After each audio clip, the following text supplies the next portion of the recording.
Halo sahabat Kasih Fakta, pernah kepikiran nggak sih kalau serangan rudal Iran ke Israel yang katanya bikin Israel hancur lebur, ternyata nggak separah yang kamu lihat di medsos? Iya, kamu nggak salah dengar. Video viral yang rame di TikTok dan Reels itu banyak yang diedit, dilebih-lebihkan, bahkan ada yang pakai cuplikan perang lama. Iran memang nyerang, tapi hasil akhirnya bikin kamu mikir ulang soal siapa yang sebenarnya menang. Tapi sebelum lanjut, jangan lupa klik like dan subscribe supaya kamu nggak ketinggalan fakta-fakta menarik lainnya. Karena setelah ini, kamu bakal tahu gimana cara Iran menang perang tanpa benar-benar harus menghancurkan.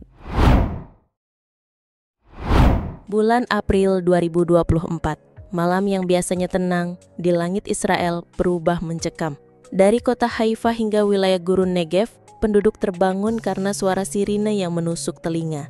Lampu-lampu darurat menyala. Puluhan ledakan terlihat dari kejauhan. Rekaman video warga memperlihatkan kilatan cahaya di langit, diiringi suara dentuman keras. Di media sosial, tagar hashtag Iran Attack dan hashtag Israel Down mendadak merajai trending topik. Salah satu berita utama menyebut Iran meluncurkan lebih dari 300 rudal dan drone dalam waktu kurang dari 10 jam. Ini bukan sekedar serangan acak. Iran menyebutnya sebagai pembalasan atas serangan udara Israel yang menghancurkan fasilitas diplomatik Iran di Damaskus. 2 jenderal pasukan elit Iran gugur dalam insiden itu. Publik Iran marah, dan balasan langsung diluncurkan ke jantung pertahanan Israel. Namun realitas di lapangan tak seperti yang diviralkan. Meski jumlah serangan sangat besar, sistem pertahanan Israel dan sekutunya bergerak lebih cepat. Iron Dome bekerja nyaris tanpa henti. Rudal Arrow 3 menargetkan misil balistik jarak jauh. Pesawat tempur Amerika Serikat dan Inggris ikut turun tangan, mencegat rudal-rudal sebelum mencapai wilayah sipil. Laporan resmi menyebut 96% serangan berhasil ditangkis di udara. Media seperti Wall Street Journal dan CNN menyatakan bahwa sebagian besar rudal hancur sebelum menyentuh tanah. Hanya sedikit yang lolos. Salah satunya menghantam pangkalan udara kecil di Negev dan menimbulkan kobaran api, namun tidak menimbulkan korban jiwa. Ironisnya, beberapa video viral justru menggunakan cuplikan ledakan dari konflik Gaza atau perang lama di Suriah yang diberi label seolah-olah itu adalah Israel yang sedang luluh lantak. Meskipun tidak terjadi kehancuran besar, efek psikologis dari serangan ini luar biasa. Ribuan warga Israel masuk bunker, sekolah dan bandara tutup. Saham di Tel Aviv anjlok lebih dari 6% dalam sehari. Ini bukan tentang seberapa banyak yang hancur, tapi seberapa besar rasa takut yang berhasil ditanamkan, dan Iran tampaknya berhasil mencapainya tanpa perlu menembus terlalu dalam. Namun di balik layar, para analis pertahanan melihat hal yang lebih halus dari sekedar pertarungan rudal. Mereka melihat strategi. Iran tahu serangan besar ini akan dicegat, tapi bukan kemenangan fisik yang mereka cari. Iran ingin menunjukkan bahwa mereka bisa menyerang langsung tanpa perantara, bahwa mereka siap perang meski tak berniat memulainya. Dunia hanya melihat ledakan dan asap di langit, tapi babak sesungguhnya justru akan terjadi di tempat lain, bukan di medan perang, melainkan di layar ponsel, akun-akun media sosial dan mesin pencari yang membanjiri warganet dengan narasi yang sulit dibedakan antara fakta dan ilusi. Belum genap 1 jam sejak rudal pertama ditembakkan, ribuan konten tentang kehancuran Israel sudah membanjiri media sosial. Di TikTok, muncul video berdurasi 15 detik yang memperlihatkan sebuah kota dilalap api. Judulnya hanya satu kalimat, Israel kalah telak. Padahal, video itu adalah potongan dari serangan udara di Gaza 2 tahun lalu. Di platform X, muncul peta yang disebut-sebut sebagai wilayah Israel setelah dihancurkan. Warnanya merah menyala. Banyak akun menyebut bahwa Iran berhasil menembus sistem pertahanan Iron Dome dan menghancurkan Tel Aviv. Bahkan, beberapa akun dengan centang biru ikut menyebarkan narasi tersebut. Padahal, sumbernya tak jelas. Tim riset dari Atlantic Council menyebutkan bahwa ribuan akun bot ikut aktif dalam penyebaran informasi selama 12 jam pertama. Sebagian besar berasal dari luar Timur Tengah. Bahkan, ada yang beroperasi dari Asia Tenggara dan Afrika Utara. Narasi yang dibangun bukan hanya soal Israel dihancurkan, tapi juga soal dimulainya Perang Dunia Ketiga. Dalam laporan lain, dari BBC Monitoring, ditemukan bahwa banyak video ledakan yang diviralkan menggunakan efek suara buatan. Beberapa audio ledakan direkam dari game perang daring, lalu disisipkan ke dalam video malam serangan Iran. Hasilnya dramatis. Warganet mempercayainya tanpa banyak bertanya. Narasi yang dibentuk bukan tentang kebenaran, tapi tentang dampak. Akun-akun itu tidak perlu menyampaikan fakta. Mereka hanya perlu membuat orang merasa takut, merasa marah, merasa seolah dunia diambang kehancuran. Dan ketika emosi yang diutamakan, maka fakta menjadi nomor sekian. Sementara itu, beberapa media di Timur Tengah justru berhati-hati.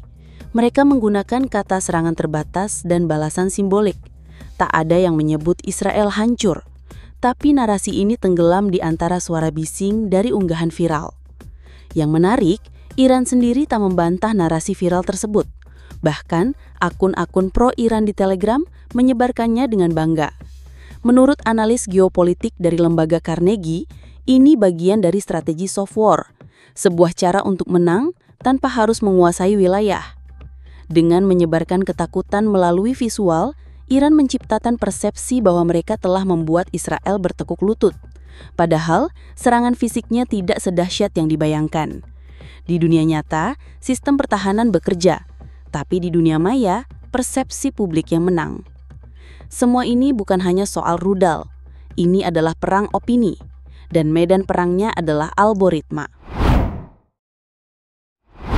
Di balik dentuman rudal dan kabar viral tentang kehancuran Israel, ada strategi halus yang mulai terbaca. Iran tidak bertindak tanpa alasan. Mereka tahu bahwa menghancurkan Israel secara fisik akan memicu serangan balasan global. Amerika Serikat, Inggris, dan sekutu barat lainnya tak akan tinggal diam.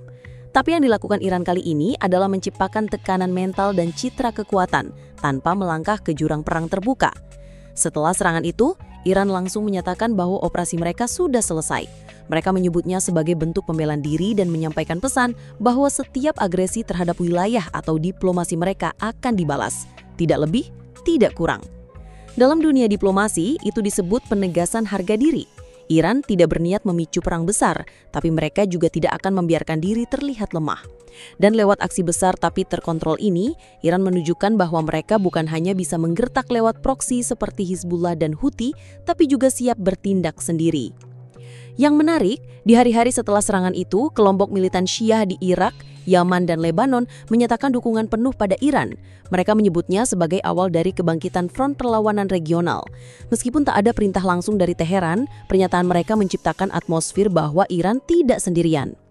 Analisis dari think tank Washington Institute menyebutkan bahwa Iran memainkan permainan panjang. Mereka membentuk persepsi bahwa Israel bisa diserang secara langsung dan tetap tidak membalas secara frontal.